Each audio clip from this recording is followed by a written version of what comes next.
رمضان کے حوالے سے آئیے ہم دیکھیں کہ بزرگوں نے کیا کہا ہے، اور ایسا ہم اس لیے کہہ رہے ہیں کہ ہم لوگ اللہ والوں کی باتوں کو بہت زیادہ فالو کرتے ہیں۔ حضور، صحابہ کے بعد، حدیث کے بعد سب سے زیادہ اولیاء اللہ کی بات کو فالو کرتے ہیں ہم۔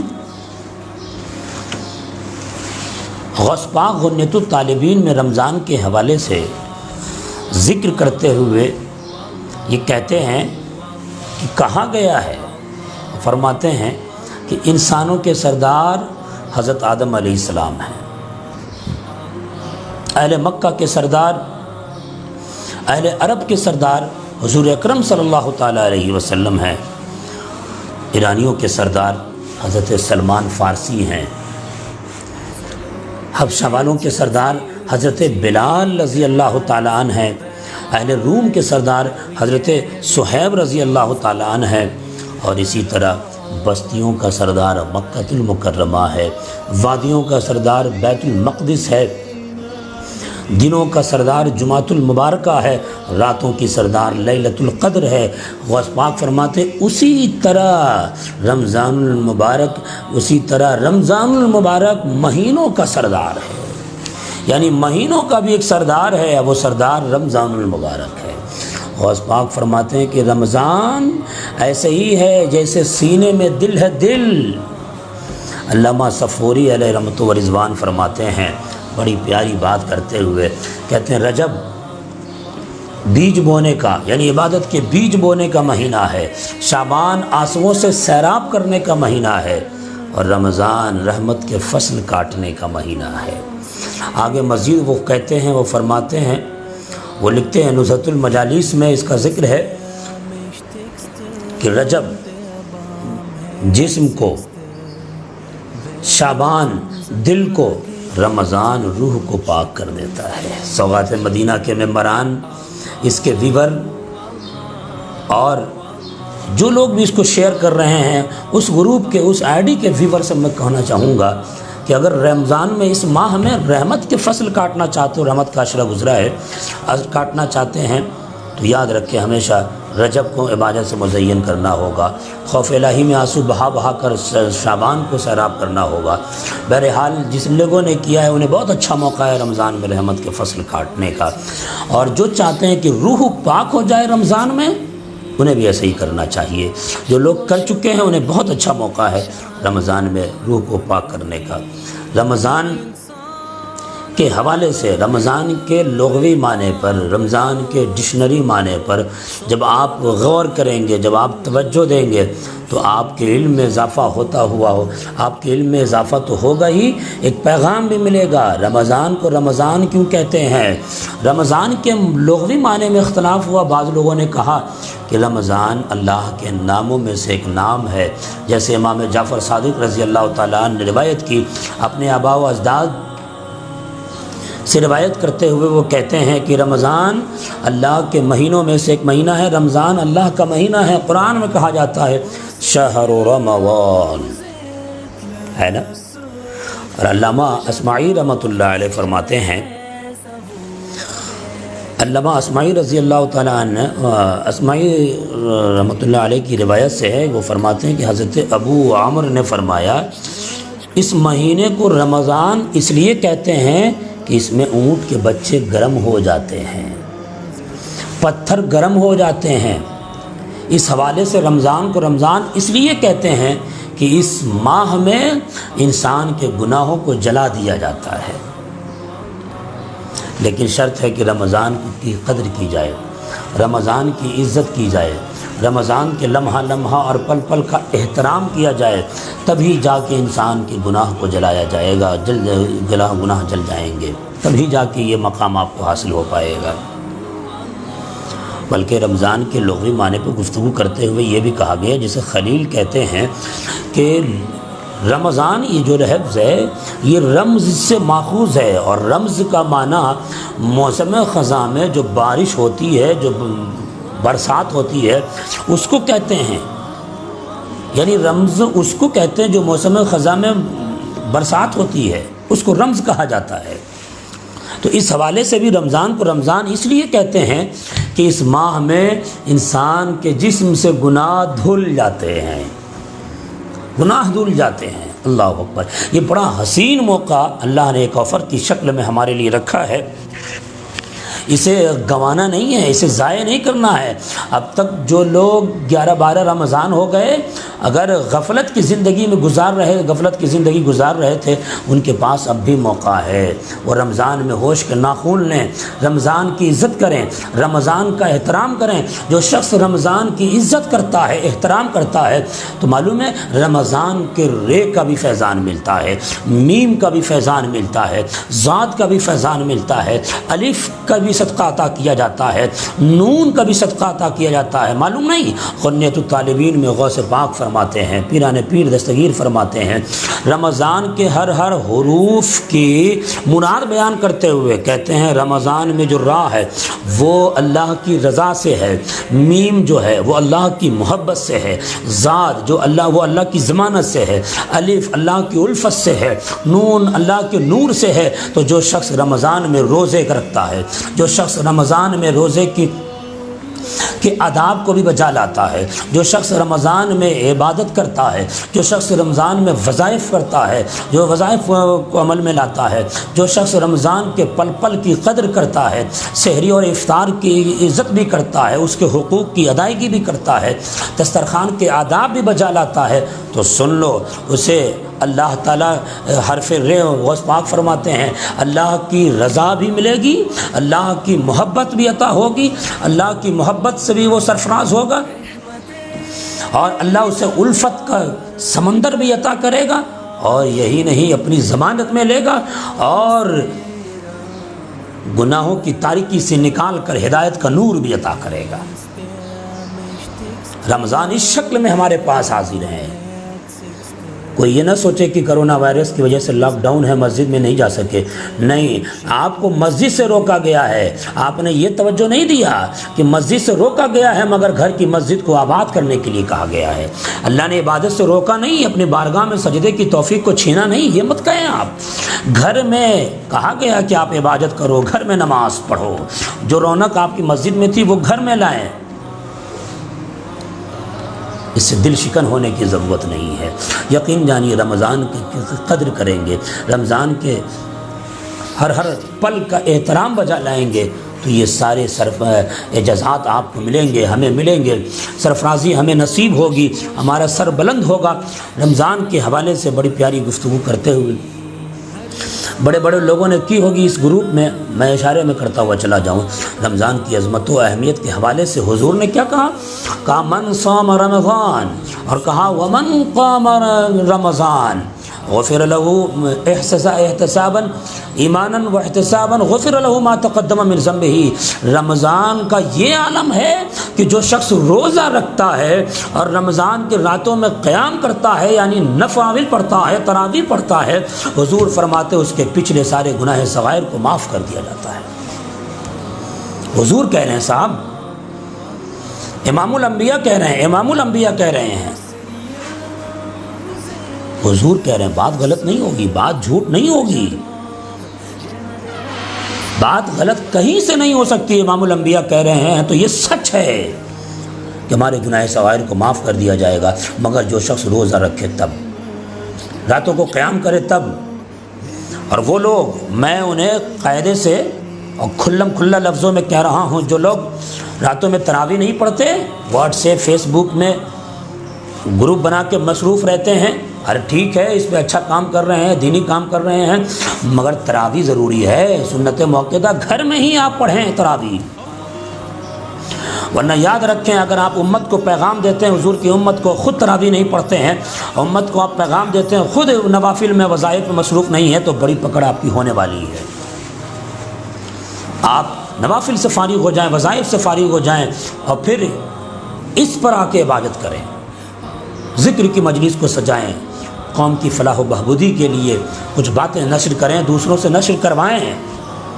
لیکن قیام اللیل بھی پہلے ضرور، قیام اللیل یہ سنت موقدہ ہے، اس کا بھی خیال رہنا چاہیے۔ رمضان کے حوالے سے حضور اکرم صلی اللہ علیہ وسلم نے یہ کہا اور آگے فرماتے ہیں میرے آقا کریم صلی اللہ تعالیٰ علیہ وسلم، جس کے راوی حضرت انس بن مالک رضی اللہ تعالیٰ عنہ ہیں، وہ فرماتے ہیں عن انس قال سمعت رسول اللہ صلی اللہ علیہ وسلم یقول هذا رمضان قد جاء تفتح فيه ابواب الجنة وتغلق ابواب النار وتغلق فيه الشيطان بعدا لمن ادرك رمضان فلم يغفر له اذا لم يغفر له فيه متى۔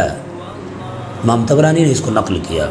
حضور اکرم صلی اللہ علیہ وسلم کو فرماتے ہوئے حضرت انس بن مالک رضی اللہ تعالیٰ عنہ نے سنا، وہ فرماتے ہیں کہ حضور نے فرمایا کہ رمضان المبارک کا مقدس مہینہ آ گیا ہے۔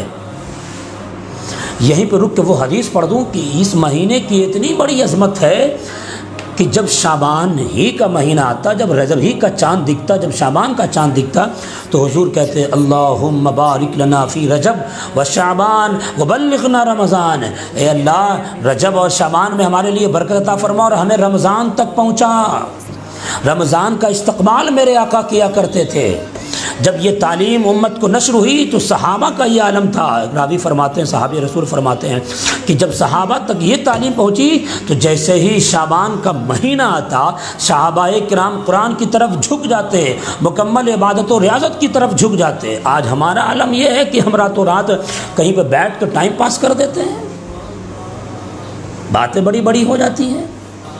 جو بات بڑی بڑی کرنے والے، میں ان سے کہوں گا کہ پہلے بڑا بڑا عمل کرو، تب جا کے بڑی بڑی بات آپ سے مفید ہوگی، ورنہ یاد رکھو قرآن میں منع کیا گیا ہے، جو نہیں کرتے ہو وہ مت کہو۔ وہ حدیث کا ترجمہ میں پڑھ رہا تھا، حضور اکرم صلی اللہ علیہ وسلم نے فرمایا، حضرت انس بن مالک نے یہ کہتے ہوئے سنا، حضور فرماتے ہیں رمضان المکرم مبارک کا مقدس مہینہ آ گیا ہے، معلوم ہے حضور فرماتے اس میں جنت کا دروازہ کھول دیا جاتا ہے، اور ایک روایت میں ہے کہ اس میں رحمت کے دروازے کھول دیے جاتے ہیں، اس میں جنت کے دروازے کھول دیے جاتے ہیں، وَتُغْلَقُ فِيهِ أَبْوَابُ النَّارِ، اور اس میں جہنم کے دروازے بند کر دیے جاتے ہیں، شیطان کو جکڑ دیا جاتا ہے، شیطان کو باندھ دیا جاتا ہے۔ مگر کچھ ایسے لوگ بھی ہیں جن کی یہ تمنا ہوتی ہے کہ شیطان کو نہ جکڑا جائے، شیطان ہمارے ساتھ رہے۔ اور سوال یہاں پہ ہوگا کہ شیطان جب زنجیروں میں جکڑ دیا جاتا ہے، اللہ اس کو بند کر دیتا ہے، تو پھر گناہ کیسے ہوتے ہیں؟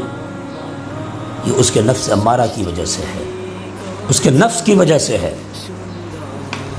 لیکن کچھ لوگ کی یہ خواہش ہے، کیسے لوگ ہیں وہ، انہیں چلو بھر پانی میں نہا کر گڑنا چاہیے، رمضان کی قدر کرنا چاہیے، رمضان کا استقبال کرنا چاہیے۔ اللہ اکبر۔ حضور نے فرمایا شیطان جکڑ دیے جاتے ہیں، شیطان کو جکڑ دیا جاتا ہے، اور آگے فرمایا وہ شخص بڑا ہی بد نصیب ہے، حضور کہہ رہے ہیں وہ شخص بڑا ہی بد نصیب ہے جس نے رمضان کا مہینہ پایا لیکن اس کی بخشش نہ ہوئی، وہ شخص بڑا بد نصیب ہے۔ اللہ اکبر۔ اور ایک روایت میں آیا کہ حضور اکرم نے فرمایا، حضور جب پہلے ممبر پہ چڑھے تو آمین کہا، دوسرے پہ چڑھے تو آمین کہا، تیسرے پہ چڑھے تو آمین کہا۔ صحابہ نے پوچھا یا رسول اللہ یہ 3 بار آپ نے آمین کہہ رہے تھے، آخر کیوں؟ تو حضور نے فرمایا جبریل آئے، بد دعا کر رہے تھے، یہ بد دعا ہے رب کی جانب سے، لعنت ہے اس شخص پر جو رمضان پائے اور اپنی مغفرت نہ کروائے، جہنم سے آزاد نہ ہو وہ۔ حضور فرماتے میں نے آمین کہا ہے، باقی 2 آپ سنے ہی ہوں گے۔ یہ عالم ہے صاحب۔ آج شوق سے ہوٹلوں میں بیٹھ جاتے ہیں، آج تو ہوٹل بند ہے، پتہ نہیں ان کے دن ایسے کیسے گزرتے ہوں گے۔ کچھ لوگ ایسے بھی ہیں جو رمضان جیسے ہی آتا ہے تو بیماری کا بہانہ کر دیتے ہیں، میں بیمار ہوں۔ ارے یاد کرو اور ذرا سوچو، ذرا غور کرو، اللہ کو منہ دکھانا ہے حشر کے میدان میں۔ پروردگار نے 11 مہینہ کھلایا پلایا، پروردگار نے 11 مہینہ سب کچھ دی، کیا اس کے خاطر رمضان کا 1 مہینہ نہیں رکھ سکتے؟ وہ کتنا بڑا مہربان ہے کہ پورے سال کا روزہ نہیں رکھا، وہ چاہتا تو رکھ دیتا، 1 مہینے کا روزہ رکھا، کیا وہ نہیں کر سکتے؟ کیا اس کو بھی ادا نہیں کر سکتے؟ یاد رکھو اگر رمضان کے روزے میں اگر پھسل گئے تو ابھی ایک کرونا وائرس کی شکل میں عذاب آیا ہے، نہ جانے کئی شکل میں عذاب آئیں گے۔ اگر یہ دعا ہے کہ کرونا وائرس سے چھٹکارا مل جائے تو یہ عہد کر لو کہ اب کوئی گناہ سرزد نہیں ہوگا۔ اب کوئی اگر چھوٹے چھوٹے گناہ سرزد ہو جاتے ہیں، اللہ معاف کرنے والا ہے، کوئی بڑا گناہ، کوئی چھوٹا گناہ سرزد نہیں ہوگا۔ ہم غلط کریں گے نہیں، ہمارا تعلق نیکیوں سے ہو، ہم مکمل طریقے سے اللہ کی طرف رجوع کر جاتے ہیں، مکمل طریقے سے ہم مسجد کو آباد کریں گے، مکمل طریقے سے گھر ہمارا اسلامی بن جائے گا، تو یاد رکھو کوئی کسی بھی شکل میں ابھی امتحان شکل میں عذاب نہیں نازل ہونے والا ہے، عذاب نہیں ہوگا کسی بھی شکل میں۔ ہمیں مصیبت سے جو آزمایا جا رہا ہے اس سے چھٹکارا مل جائے گا۔ ایک عذابی تو کہہ سکتے ہیں اس کو، ویسے تو ما کان اللہ لیعذبهم وانت فیہم۔ بہرحال ہوش کے ناخن لینے کی ضرورت ہے اور اپنی روزمرہ کی زندگی کو پر محاسبہ کرنے کی ضرورت ہے۔ اب یہ یاد رکھیں، یہ تو رمضان کے حوالے سے بات تھی۔ رمضان میں سب سے اہم کام روزہ ہے۔ یوں تو بہت سارے کام اہم ہیں رمضان میں، لیکن روزہ کا ایک الگ مقام ہے، روزے کی ایک الگ حیثیت ہے، روزے کی ایک الگ فضیلت ہے۔ رمضان میں حسن روزہ بخشتا ہے، حسن روزہ بخشتا ہے۔ حضرت عثمان بن عاص رضی اللہ تعالیٰ عنہ فرماتے ہیں، حضور اکرم صلی اللہ علیہ وسلم نے ارشاد فرمایا، الصیام جنۃ من النار کجنۃ احدکم من القتال، کہ روزہ دوزخ سے تمہیں محفوظ رکھتی ہے۔ ترجمہ یوں کریں، لفظی ترجمہ کریں، روزہ دوزخ سے محفوظ رکھنے والا ہے، ٹھیک اسی طرح جیسے ڈھال تمہیں موقع قتال پہ محفوظ رکھتی ہے، جنگ کے وقت ڈھال محفوظ رکھتی ہے، اسی طرح روزہ دوزخ سے محفوظ رکھنے والا ہے۔ تو جو شخص یہ کہتا ہے کہ اللہ تبارک و تعالیٰ دوزخ سے ہمیں بچا لے، عذاب سے بچا لے، عذاب سے بچا لے، تو انہیں چاہیے کہ جہنم سے بچنے والا کام بھی کریں۔ آج ہماری میں اکثریت ایسی ہے، ہماری تعداد، ہم لوگوں میں ایک لمبی چوڑی ایسی تعداد ملتی ہے کہ جو یہ دعویٰ تو ہے کہ اللہ جہنم سے بچا لے، مگر گناہ وہی ہو رہا ہے۔ اے اللہ جہنم سے بچا لے، جھوٹ بول رہے ہیں، اللہ جہنم سے بچا لے، غیبت ہے، اللہ جہنم سے بچا لے، چغلی ہے، اللہ جہنم سے بچا لے، ماں باپ کی نافرمانی ہے، علماء کی خلاف ورزی ہو رہی ہے، علماء کی توہین ہو رہی ہے، بات ہو رہی ہے اللہ جہنم سے بچا لے، اس کی عبادت نہیں، اس کی ریاضت و تقویٰ نہیں، اس کے لیے کچھ نہیں، کوئی اللہ کا خوف نہیں ہے۔ بات آتی ہے جلسوں میں بیٹھ کر، اللہ ہمیں جہنم سے بچا لے، اللہ ہمیں جہنم سے، تو جنتی ہیں صاحب، جنتی والا عمل ہے کیا؟ جہنم سے بچنے والا عمل ہے کیا؟ یہ محاسبہ کرنے کی ضرورت ہے، اور خاص طور سے علماء کو بھی، پیران اعظام کو بھی کہوں گا، اس وقت کے پیران اعظام کو بھی، موجودہ دور میں محاسبہ کرنے کی ضرورت ہے۔ عمل ہے، حضرت آدم علیہ السلام کو ایک لغزش کی بنیاد پر جنت سے نکالا گیا، عمل ہے۔ جب نبی کو نکالا گیا تو ہماری کیا حیثیت ہے؟ سخت پکڑ ہونے والی ہے۔ کبھی خوف الہی کے موضوع پہ ہماری کلپ بہت ساری موجود ہے، نیٹ پہ، یوٹیوب پہ آپ اسے سن سکتے ہیں۔ شارق فردوسی صاحب عزیزم نے پھر کبھی دعوت دی تو میں حاضر ہوں گا۔ تو روزہ دوزخ سے بچانے والا ہے۔ اگر دوزخ سے بچنا ہے تو روزہ رکھو، روزے کا احترام کرو، روزہ رکھو۔ یہ مت کہو ہمیں طاقت نہیں ہے، ہم پیاس سہ نہیں سکتے، ارے روزہ کہتے ہی اس کو ہے۔ روزے کا معنی ایک یہ ہے کہ صبح سے شام تک کھانے پینے اور جماع سے بچنا، اور ایک معنی یہ بھی ہے کم بولنا۔ تو روزے میں حسن اسی وقت آئے گا جب آنکھوں کا بھی روزہ ہو، ہاتھ کا بھی روزہ ہو، پاؤں کا بھی روزہ ہو، زبان کا بھی روزہ ہو، پورے وجود کا روزہ ہو، تب حسن آئے گا۔ یہ آداب روزہ میں سے بھی میں مختصر بتاؤں گا وہ۔ اچھا، یہ روایت الصوم جنۃ من النار کجنۃ احدکم من القتال، امام بہقی نے اس الفاظ میں اس حدیث کو مری روایت کیا ہے۔ فرماتے ہیں امام بہقی، الصوم جنۃ من عذاب اللہ، کہ روزہ اللہ کے عذاب سے بچاتا ہے، روزہ اللہ کے عذاب سے بچاتا ہے۔ اگر کرونا وائرس کی وجہ سے آپ پریشان ہیں تو روزہ رکھیں۔ اور میں یقین کے ساتھ کہتا ہوں کہ اس عبادت، عظیم عبادت کے تصدق سے، صدقہ طفیل میں اللہ تبارک و تعالیٰ اس کی وجہ سے کرونا وائرس سے بھی نجات دے گا، اور جو بھی پریشانی آنے والی ہے، آفت و بلیات آنے والی ہے، اس سے ہمیں اللہ تبارک و تعالیٰ نجات دے گا۔ مگر روزہ رکھیں تو صحیح۔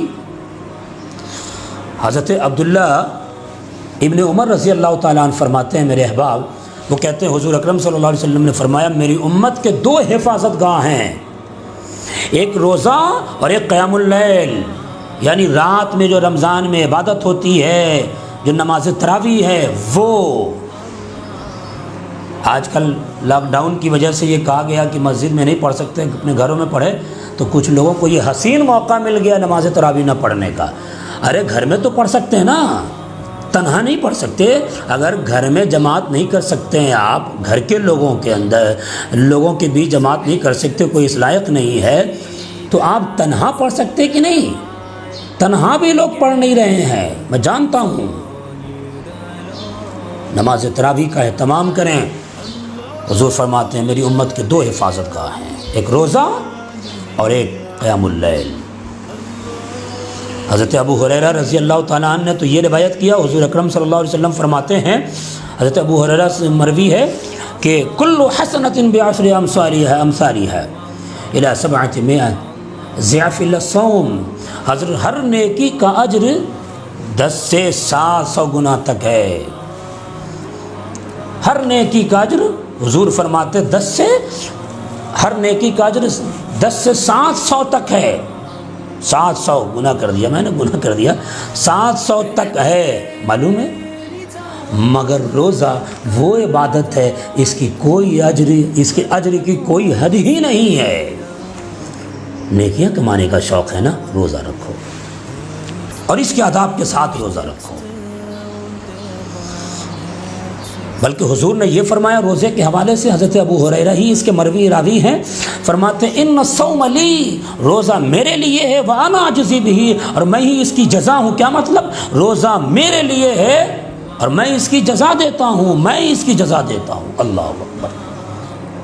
کتنا خوش نصیب وہ شخص ہوگا جو روزہ رکھتا ہے، جو روزے کا احترام کرتا ہے، اور کتنا بد نصیب ہے وہ جو روزہ نہ رکھنے کے بہانے تلاشتا ہے۔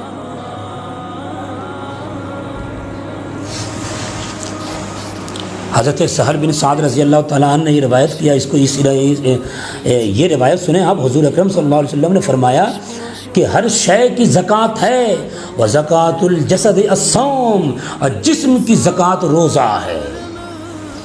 روزے کا سائنسی پہلو دیکھیں آپ، سائنس لوگ بھی کہتے ہیں کہ روزہ کینسر سے بچاتا ہے۔ اللہ اکبر! کینسر سے بچاتا ہے۔ مذہب اسلام میں تو سائنسی پہلو رچی بسی ہوئی ہے، سائنس کا وجود اسلام سے ہوتا ہے صاحب، لیکن ہماری غفلت یہ ہے کہ ہم تو کچھ جاننا پسند نہیں کرتے، تحقیق نہیں کرتے، ریسرچ نہیں کرتے، روزے کی حقیقت پہ غور نہیں کرتے ہم۔ اور روزہ تو چھوڑو، قرآن کے ترجمے سے واقف نہیں ہے، قرآن پڑھنا پسند نہیں کر، قرآن میں تو یہی کہوں گا، میں حسن زن تو یہی ہے، پسند تو کرتے ہی ہیں مگر قرآن پڑھنا گوارا نہیں کرتے ہیں لوگ۔ قرآن کو صرف شب قدر، لیلۃ القدر، تیجے چلسنے کے لیے رکھ دیا صاحب، کوئی مر رہا ہے تو اس پہ دم کرنے کے لیے رکھ دیا ہے۔ اسلامیات پر ریسرچ کریں، اور ہر شخص اپنے بال بچے کو اسلامیات کی طرف مائل کریں۔ جو شخص مذہب اسلام کا سچا فالوور ہوگا اس کا سر بلند ہوگا۔ قرآن نے اس کا اعلان کیا ہے، ان کنتم علی، اگر تم مومن ہو فانتم الاعلون، تم سر بلند رہو گے۔ حضرت عقبہ بن عامر رضی اللہ تعالیٰ عنہ فرماتے ہیں حضور اکرم صلی اللہ علیہ وسلم نے ارشاد فرمایا، معلوم ہے جس نے اللہ تبارک و تعالیٰ کی خاطر ایک روزہ رکھا، اللہ تبارک و تعالیٰ اس کے اور جہنم کے درمیان 100 سال کی دوری کر دے گا۔ جو شخص رمضان کے 30 روزے رکھتا ہے اور ہر سال روزے رکھتا ہے، اس کی کیا فضیلت ہوگی، اس کی کیا اہمیت ہوگی، معلوم ہے؟ روزے کا یہ مقام ہے، تبھی تو میں یہ کہتا ہوں کہ روزہ فضل خداوندی کا آئینہ ہے، روزہ راہ ہدایت کی دلیل ہے، روزہ حصول روحانیت کا ذریعہ ہے، روزہ اہل تقوی کی علامت ہے، روزہ خیر و برکت کا ذریعہ ہے، روزہ نیکیوں کی بہار ہے، روزہ مردہ دلوں کی زندگی ہے، روزہ روح کی شگفتگی ہے، روزہ اللہ کی محبوب ترین اعمال سے ہے، روزہ جسمانی بیماری کا مجرب علاج ہے، روزہ محبوب خدا کی شفاعت کا وسیلہ ہے، روزہ انعامات خداوندی ہے، روزہ رحمت الہی کا ذریعہ ہے، روزہ علامات مسلمانی ہے، روزہ بخشش و مغفرت کا ذریعہ ہے، روزہ معرفت حق کا خزانہ ہے، معلوم ہے روزہ آخرت میں کامیابی کی شفاعت ہے۔ اور یہ جملہ نوٹ کر لو، کبھی کوئی بھولے نہیں، روزہ عشق مصطفیٰ کا وہ جام ہے جسے پینے سے مجلس محمدی میں حضوری کا مقام ملتا ہے، اور روزہ ہی مقام حضوری سے عرش معلیٰ کی جلوگاہ تک پہنچاتا ہے، جہاں سے ولی اللہ کو، جہاں سے ولی کو فنا فی اللہ اور بقا باللہ کے درجے ملتے ہیں، مراتب ملتے ہیں۔ تو جو شخص اس مقام پہ جانا چاہتا ہے وہ روزہ رکھے۔ جو شخص روزہ رکھتا ہے اس کے بارے میں حضور اکرم صلی اللہ علیہ وسلم نے فرمایا کہ جنت کے دروازے کھول دیے جاتے ہیں، کل قیامت کے دن آواز لگائی جائے گی، روزہ دارو کہاں ہو؟ تو روزہ دار اٹھیں گے اور کہا جائے گا باب الریان سے داخل ہو جاؤ، اس دروازے سے داخل ہو جاؤ۔ روزہ دار باب الریان سے داخل ہوں گے، حضور نے فرمایا اس کے بعد پھر دروازہ بند ہوگا، فَإِذَا دَخَلُوا غُلِّقَ عَلَيْهِمْ فَلَمْ يَدْخُلْ مِنْهُمْ أَحَدٌ، کہ جب دروازے سے داخل روزہ دار ہو جائیں گے تو دروازہ بند کر دیا جائے گا۔ آگے حضور نے فرمایا اسے ایسا مشروب پلایا جائے گا، ایسی شربت پلائی جائے گی کہ زندگی میں کبھی بھی وہ پیاس محسوس نہ کرے گا۔ اس زمانے کی بات ہے، آخرت کی زندگی میں کبھی بھی وہ ہمیشہ پیاس محسوس نہ کرے گا۔ یہ روزہ دار کی فضیلت ہے، اس لیے او بے روزہ دارو اور بے روزہ نہ رکھنے والوں، جو روزہ توڑتے ہیں، جو ٹھاٹ سے رہتے ہیں ارے ہمارے گھر میں کیا کمی ہے، ہم روزہ نہیں رکھیں گے، وہ سن لو تمہیں یہ خوشی نہیں ملنے والی ہے جو خوشی روزہ داروں کے حق میں ہے۔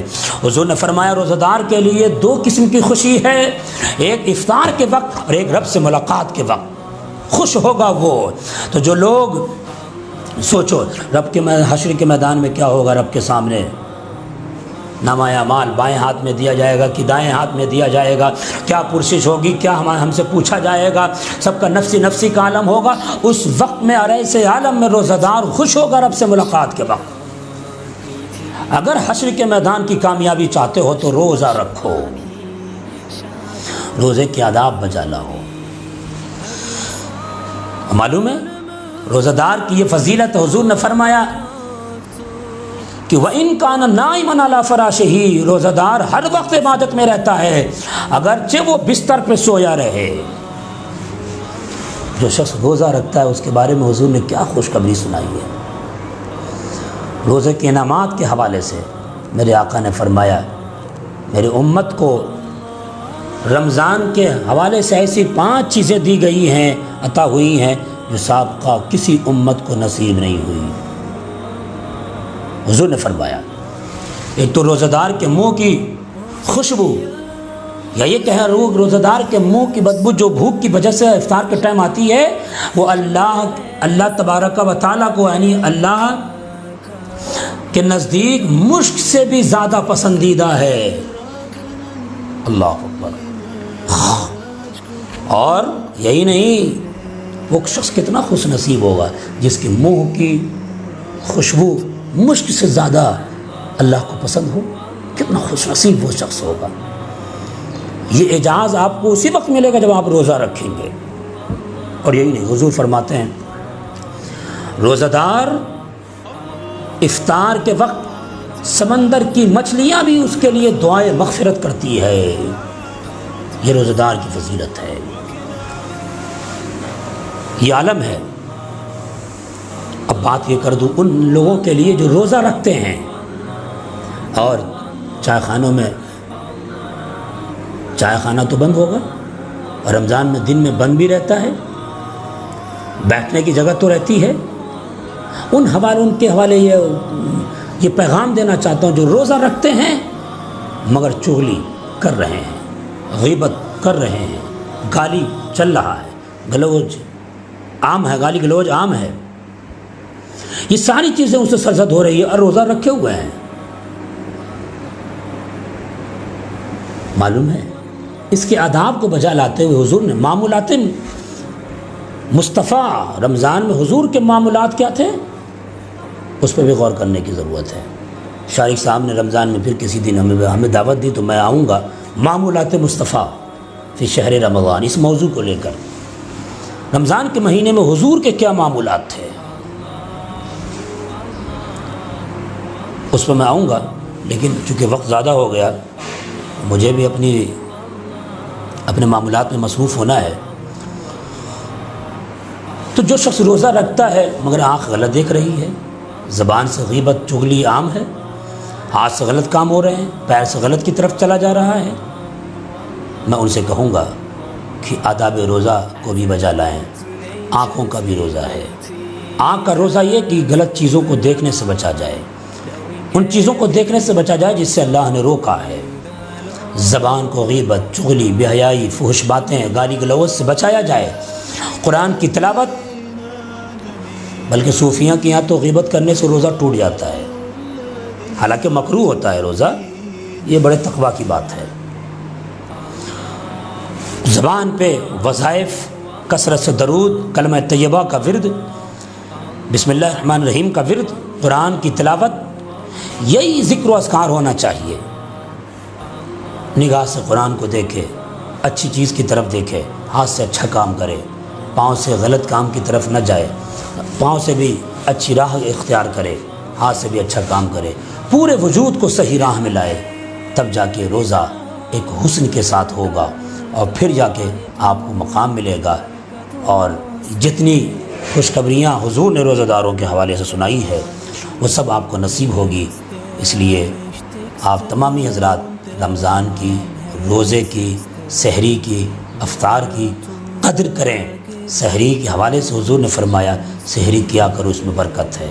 کچھ لوگ کہتے ہیں ارے ہم کو کیا ضرورت ہے، نہیں، سنت ہے یہ، بلکہ سحری کرنے والوں کے لیے حضور نے فرمایا کہ جو شخص سحری کرتا ہے اللہ اس پہ رحمتیں نازل کرتا ہے، اللہ اس پہ رحمت نازل کرتا ہے۔ افطار کے حوالے سے آیا کہ جو شخص افطار کرتا ہے اور افطار میں جلدی کرتا ہے وہ خیر پہ رہے گا، میری امت اس وقت تک بھلائی پہ رہے گی جب تک وہ افطار میں جلدی کرتی رہے گی۔ اور حضور نے فرمایا کہ جو شخص رزق حلال سے کسی کو افطار کرایا، فرشتے پورے مہینے یعنی پورے رمضان کے مہینے میں اس کے لیے دعا کرتے رہتے ہیں۔ ایک روایت میں آیا کہ جو شخص افطار کراتا ہے رزق حلال سے کسی کو، تو حضور فرماتے ہیں فرشتے تو پورے ماہ دعا کرتے ہی ہیں، جبریل خاص طور سے لیلۃ المبارکہ میں دعا کرتے ہیں، اس سے مصافحہ کرتے ہیں، اور حضور فرماتے ہیں اسے زمزم پلایا جائے، اسے میرے حوض کوثر سے پلایا جائے گا۔ اللہ اکبر۔ افطار کی بھی قدر کریں، اس کے بھی آداب بجا لائیں، سحری کی بھی قدر کریں، اس کے بھی آداب بجا لائیں، مکمل طریقے سے رمضان کا خیال رکھیں۔ رمضان کے مسائل پر بھی گفتگو ہوگی، گفتگو ہو چکی ہوگی، آپ اسی کو سن لیں، مجھے کبھی بلایا تو اس پہ بھی گفتگو ہوگی، ورنہ ہمارے چینل سے یوٹیوب پہ آپ سن سکتے ہیں رمضان کے مسائل بھی۔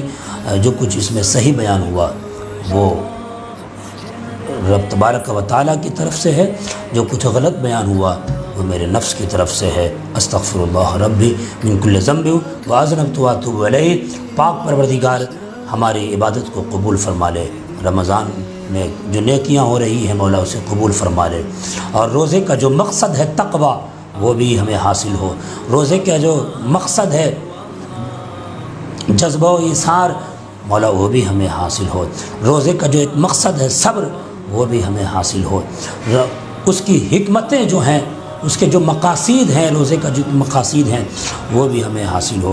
پاک پروردگار ہماری گناہ صغائر و کبائر کو معاف فرمائے، اور اس عبادت و ریاضت کے صدقہ طفیل میں اس ملک سے کرونا وائرس کو دور کرے اور پوری دنیا سے کرونا وائرس اس کو دور کرے، ملک و ملت کو محفوظ فرمائے۔ وآخر دعوانا الحمدللہ رب العالمین۔ السلام علیکم۔